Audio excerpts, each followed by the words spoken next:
fixing one of the worst Magic sets ever. No, not this one. This one.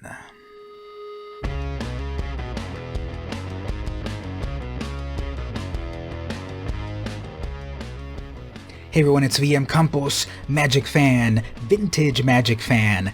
Moving over to red. Oh, these brass claw orcs, they're just too good to be true. 3 mana for a 3/2, but cannot be assigned to block any creature of power greater than 1. So modern wording, brass claw orcs cannot block creatures with power 2 or greater. So it's a 3/2, but it can't even block a 2/2. Let's just keep it as a 3/2 for 3 mana. That's fine. It's got a fragile toughness and a strong power. That wouldn't be too bad if we remove the block stipulation. I think we can work with that. And what do you think about those Wolverine claws? Dwarven Soldier. They have various arts on this. I really liked the Doug Schuler art. So 1 red, 1 more. Dwarf Soldier, 2/1. Whenever Dwarf Soldier blocks or becomes blocked by 1 or more orcs, this gets +0/+2. So somehow it gets stronger, more buddies show up to block orcs. It's really tribal, there aren't really orcs nowadays. So the way I would change this nowadays is something along the lines of, when this and another dwarf block, they each get +0/+2 until end of turn. So we'll keep the growing toughness part, but they've got a double block for the camaraderie, and then they get the +2. So it'd be a 2/3, so you can make some 2/3s when you block. I'm not sure about anything about once attacking, once it gets blocked. Maybe keep it as is as an attacker, and then have that extra ability as blockers, stipulation that two have got to block at once, something like that. Tell me what you think. How would you improve this card for modern times nowadays? Maybe give it haste or something? I don't know. Are dwarves fast? I don't know. Goblin Grenade. This one by itself is great. Nowadays, it's relatively affordable. I guess apparently the list version is more valuable than the original printing. I don't know why. And then the Anthologies version, which is more rare. Okay, that's why, because these were printed until infinity. Anyway, as an additional cost to cast this spell, sacrifice a goblin. So it's got to be a goblin. It deals 5 damage to any target. So 1 red mana to deal 5 damage to any target, any creature, any opponent, any planeswalker. You do have to sacrifice specifically a goblin. As is, all by itself, this is great. Maybe make it an instant if I was really being greedy, but on its own, it's great on its own. Goblin War Drums, this is classic. Let's look at this fun Heather Hudson artwork. It's an enchantment. Creatures you control have menace. So you can pay 3 mana to give all your creatures menace. This card, I think, just completely all by itself in modern times is just fine, because 3 mana, if you go down to 2 mana, I think that's way too much. Maybe as an enchantment all on its own. If we lowered it down to 2 mana, maybe we would have to attach to something. Maybe if it was an enchantment aura, so therefore it's fragile on a creature, 2 mana to enchant a creature, all your creatures gain menace. Maybe that way. Maybe we have to enchant some other permanent first. Not really enchant, maybe not enchant land, because you can't get rid of the land too easily. You can get rid of the enchantment, sure, but putting it on another creature, give all your creatures menace, I think that's how we can upgrade the card. Ooh, classic raiding party right here. This is one of the many Quentin Hoover arts where someone is showing their butt in a thong. This one happens to be an orc, so that's tasty. Okay, raiding party, 3 mana enchantment. Raiding party cannot be the target of white spells or abilities from white sources, so it's got shroud from white. Sacrifice an orc. Each player may tap any number of untapped white creatures they control. For each creature tapped this way, that player chooses up to 2 planes. Then destroy all planes that weren't chosen this way. So the original wording, this is an example again, the original wording, sometimes original wordings are very wonky, but they make sense. And then modern wordings are even worse. Here's the original wording. 0. Sacrifice an orc to destroy all planes. A player may tap a white creature to prevent up to 2 planes from being destroyed. Any number of creatures may be tapped in this manner. The original wording makes a lot of sense, I think, compared to this new one. Each player may tap. Well, why would a blue player do this? Each player may tap any number of untapped white creatures they control. For each creature tapped this way, that player chooses up to 2 planes. Then destroy all planes that weren't chosen this way. Okay, so we're trying to get pillage working here as an enchantment, but you're sacrificing orcs. What about if not even any stipulation of preventing? What about this just hitting any land, not just plains? Is it really too overpowered if we do this? Okay, 3 mana enchantment. Actually, let's put it as a 4 mana enchantment. 4 mana enchantment, still with the... And then we'll remove that stipulation there, so yeah, you can disenchant it. Alright, 4 mana, remove the shroud. Sacrifice 3 orcs to destroy target land. To destroy target non-basic land? Yeah, and then no stipulation to protect your lands. I think land destruction is annoying, but a necessary part of things. There's just too many good lands nowadays in Commander that you can't deal with. I think this might be a way to go that way. Yeah, you've got to pay the 4 mana for the enchantment, and then you've got to sacrifice 3 orcs, but then it deals with any land, any non-basic land. Something along the lines of that. What do we think? Moving on to green, a lot of beautiful art here with a lot of interesting cards. Let's start off with an Elvish Fortress. Single green mana, it's an enchantment. 1 and a green, target blocking creature gets +0/+1. So make your creature stronger as long as you've got this out. You pay that 2 mana. Can we do it with a single green mana? Green mana enchantment. Well, here's how we'll do it. We'll put the double green casting cost and then a single green to activate. So, I don't know, is that going to be too annoying? You've got these big creatures coming at you, and then a person pumps in 3 mana, and then you get +0/+3 to just keep blocking. Obviously, Menace and Trample and Death Touch and stuff will get through it, but what about that? Double green and then a single green activation. I think it makes sense. Ooh, these Elvish Farmers, I remember these. My favorite art is this Mark Poole art. It's just so green. Back when they didn't have a real style guide, because look at all these elves. All of these elves look so different from each other. Ones with green skin and then humanoid and less humanoid. It's interesting. So anyway, 2 mana. You get a 1/2. It's an elf archer. You pay a green and a white and you tap. Target creature doesn't untap during its controller's next untap step. This feels like even just all by itself without the extra mana cost would work. 2 mana for a 1/1, okay, and then tap this so that the other creature doesn't untap for the 1 turn. I think that's fine. You don't need to overcost it with the extra mana cost, I would say. And it's an archer. How about throwing in reach in there? So it's another incentive. Do you want to keep a reach creature or do you want to tap a creature? Now, obviously, their creature needs to be tapped first, but I think this is a way to fix it. Ooh, Night Soil, so this one's fun. I always like this Heather Hudson art. Double green enchantment, pay 1 and exile 2 creatures from any graveyard, not just yours, to create a 1/1 green sapling. On its own, I kind of love this all by itself. It's got that ooze effect of eating stuff from people's graveyards, so graveyard shenanigans. It does have to be 2 creatures. You cannot activate this when there's only 1 creature. The casting cost needs 2 creatures. So 1 plus 2 to exile, make 1 sapling. All by itself, I think it works just fine. And it even got reprinted in Commander 13 not that long ago. 9 years ago, actually. That was a long time ago. But all by itself, I think it works fine.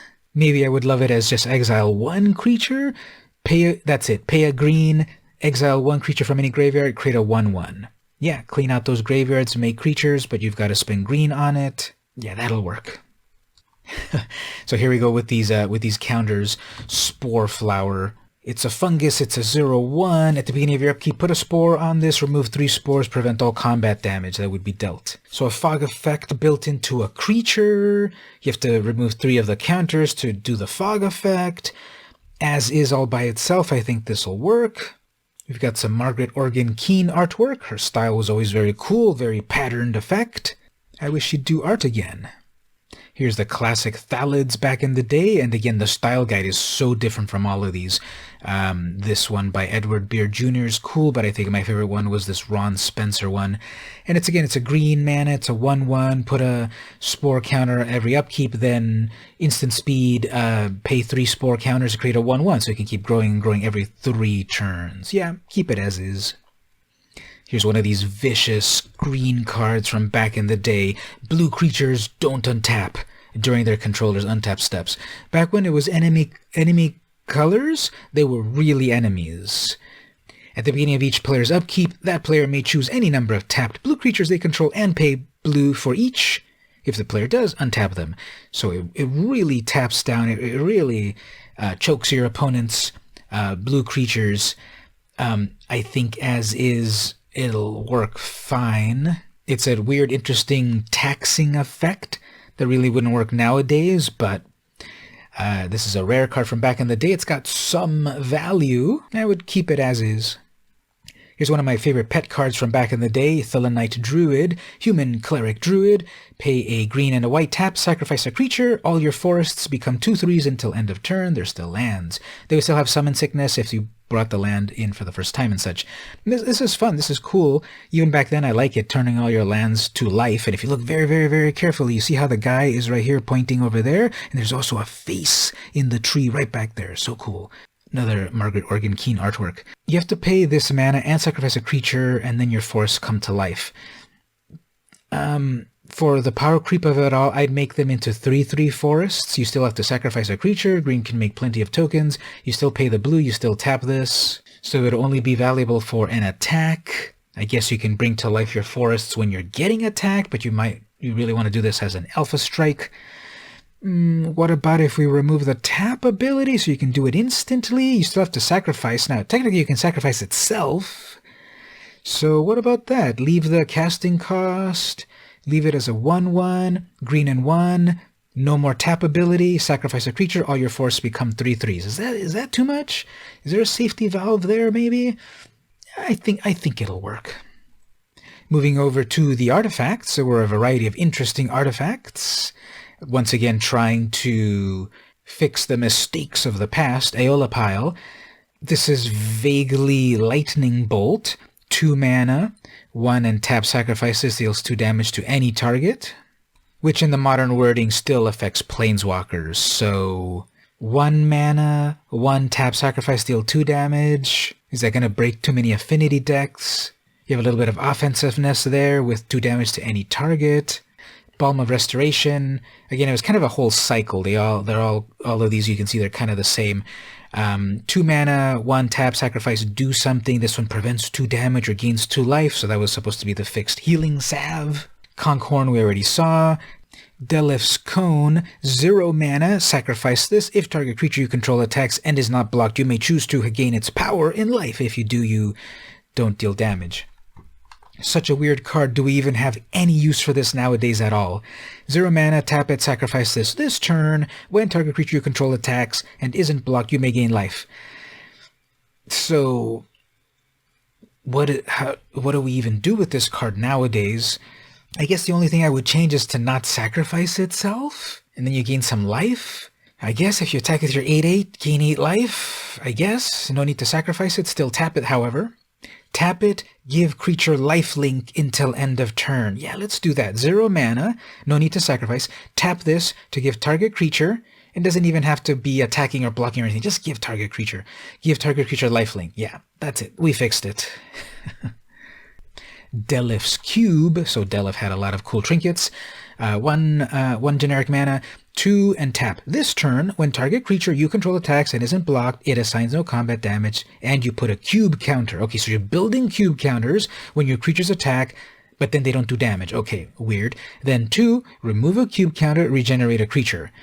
Yeah, regeneration's gone nowadays, so we're going to do indestructibility. We're going to say 2, pay 2 cube counters to give target creature indestructibility. How do we build the counters? We'll just set it when target creature deals combat damage to a player, add a cube counter. So it'll still do its damage and then put counters and then later put indestructibility counters on things. And as you see here, $1.57, that's on the high end of value of Fallen Empire's card, so on its own people like it, but that's how I would do it. As long as it deals combat damage to a player, it'll still deal its damage and it'll put the cube counters and then remove counters and then indestructible. Yeah, We got it.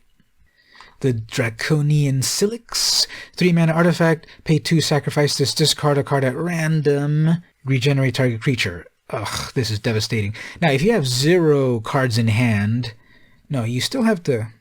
Yeah, this card is devastating as is, but it's $1.42, so people still want it for some reason. Well, I guess putting cards in your graveyard has some value. Alright, so nowadays we would change it to target creature gains indestructible until end of turn. Okay. We're going to remove the 2 mana payment, still a tap, discard a card, target creature gains indestructible until end of turn. Your target creature you control gains indestructible until end of turn. There we go. So... way better than ever. No need for the randomness thing of it. That's way too weird. No need for the extra casting cost. Fill your graveyard to do fun stuff. Give a creature indestructible. The Elven Lyre. So this elf is lying to us because this is a 2 mana artifact. 1 in a tap. Sacrifice this. Target player gets +2 until end of turn.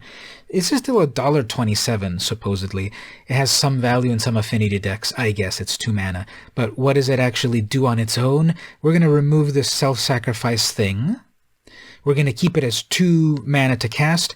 We're going to remove the tap ability. We're going to put 2 mana for activation, and we're going to remove the self-sacrifice to give target creature +2. It'll be the best 2-drop in existence. 2 mana, you pay 2, you give your creature +2 as many times as you want. Yeah, we made it way better than ever. Implements of Sacrifice. This is 2 mana, 1 in a tap. Sacrifice this to add 2 mana of any one color to your mana pool. This was supposed to be the fixed Black Lotus, if you can believe it. And so you pay 3 mana in total to give you 2 mana of any color. There's no way to fix Black Lotus, so there might not be any way to fix this. The only thing I can think of is 2 mana to cast, 2 mana to create 2 mana of any color, so it would filter your mana? That's the only way I would think about it. That's one thought I have about it. No tap and sacrifice, so it's just a 2 mana to filter your mana, 2 mana to filter to 1 mana. It's obviously overcosted. 2 mana to filter 1 mana into 1 mana. I think 2 mana to filter 2 mana into 2 mana of the same color is okay. What do we think about that? If we want it to be more Black Lotus-ish, in that it has to sacrifice itself, 0 casting cost, pay 1 mana, tap it, sacrifice it. Doesn't even need tap. 0 mana, 1 mana, sacrifice, add 2 mana of any one color. That's not too bad. Yeah, 0 mana artifacts are always a problem, but the point of it is to make you mana. 1 mana that makes you 2 mana, you pay 0, you net 1.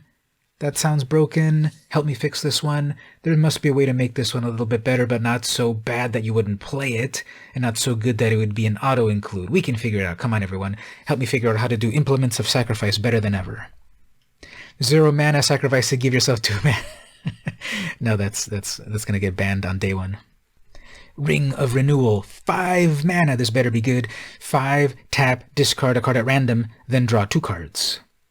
Now the Pro Tour Collector version with gold borders is worth $5, and even the original is a few dollars. Sacrifice a card at random to draw 2 cards. You pay 10 mana to draw 2 cards. Here's the new wording. 1 mana, sacrifice this, discard a card at random, draw 2 cards. Is that too good? Is that going to break things? Because we don't need that whole extra more 5 mana.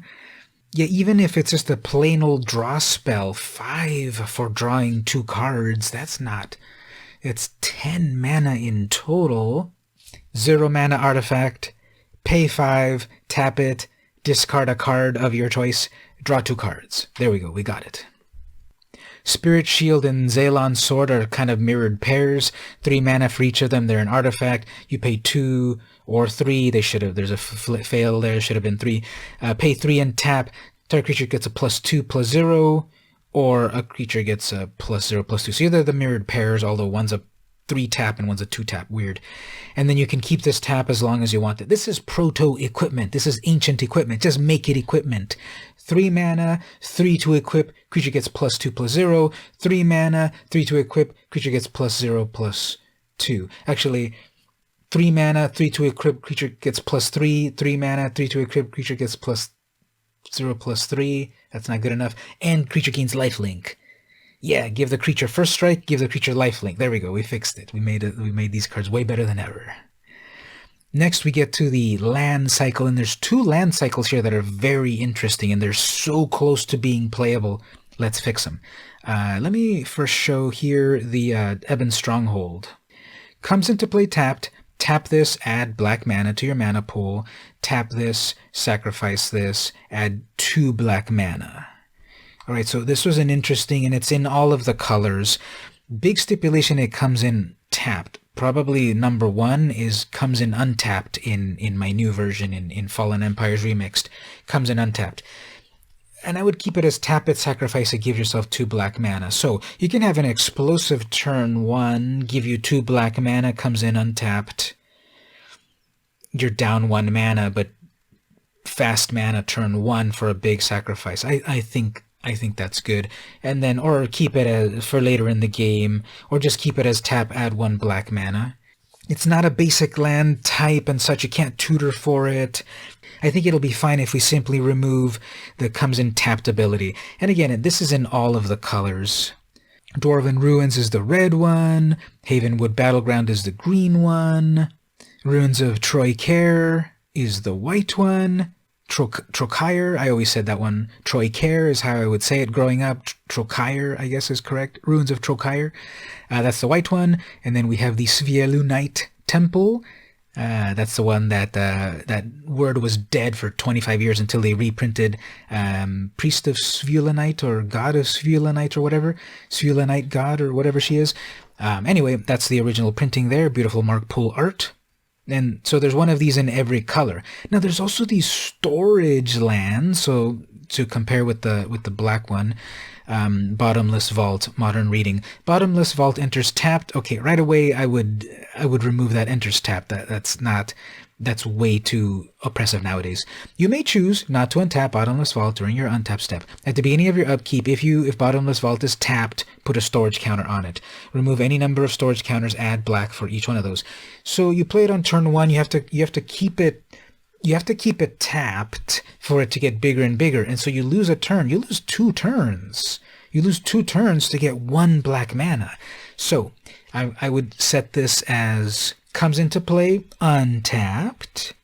You may choose to untap it, then you put a counter on it. So I would also change it that it's at least going to make 1 black mana by itself. So turn 1, play this, at least play 1 black mana. Next turn, don't untap it, and then it adds a counter. Then it starts to build the counters. And then it would keep tap it, remove any number of storage counters, add that much black mana. So at least you're not twiddling your thumb for 2 turns with the card as is. Let it create mana, and there's a cycle of all of these. So then we've got the Dwarven Hold for red, we've got the Hollow Trees for green, Acacian Store for white, and then the Sand Silos for blue. So for all of these, let them tap for a mana turn 1, come in untapped, keep them tapped if you don't want, then start to build the storage counters, and then make a bunch of mana later on in the game. I think that's a way to fix these cards that were almost playable, the Bottomless Vault and the Ebon Stronghold. It's just that untap ability. And then the very last card, we already looked at that one, Rainbow Veil. So as is, just leave it as is. It's the most valuable card in Fallen Empires. Comes into play untapped, makes mana of any color, but then an opponent gains control of this at the beginning of the next end step.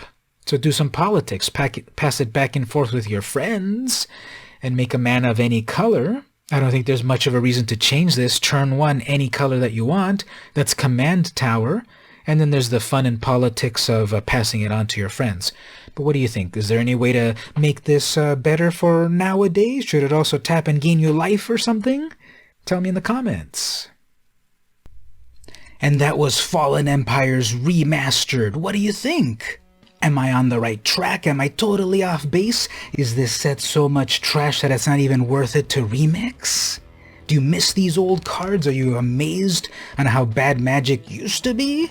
Or do you hate the current power creep? Tell me about it in the comments. Once again, my goal is to help you think about how you can upgrade these cards because the sky's the limit. Print your own proxies and play with the versions that I made up, or the versions that you make up. And I'd love to hear about them in the comments. This set will forever hold a special place in my heart. Yeah, most of the cards are not great, but I still love playing with all those Thralls and Thalids and even the Homerids. But Hymn to Torak, my favorite card of all time, is still from this set with that amazing Quentin Hoover art. Rest in peace. So anyway, if you like this video, don't forget to do what you need to do. Like, share, comment, subscribe, ring the bell, battle the Minotaur, do all that good stuff. I really appreciate it. If you really want to help out the channel, consider going over to the Patreon. Patreon.com/VmCampos and pledging at $1. What do you get for that $1? I don't know, I've got rewards there or something. But the most important part is that you help creators like me keep going, keep creating stuff for you week after week, day after day, however often I publish stuff. It's really important for all of you fans to help out your favorite creators, and hopefully a couple of you out there think old VMC is one of your favorite creators, so I would appreciate it. Patreon.com/VmCampos and pledge right there. Or maybe here on YouTube. YouTube has a join button somewhere, here, over there, somewhere. Click that join button, you get rewards, and you also get that warm, fuzzy feeling inside for helping your favorite creators. And this has been the Fallen Empires remix. Let me know if I should also do a Homelands remix one day. This has been VmCampos, and I'll see you next time.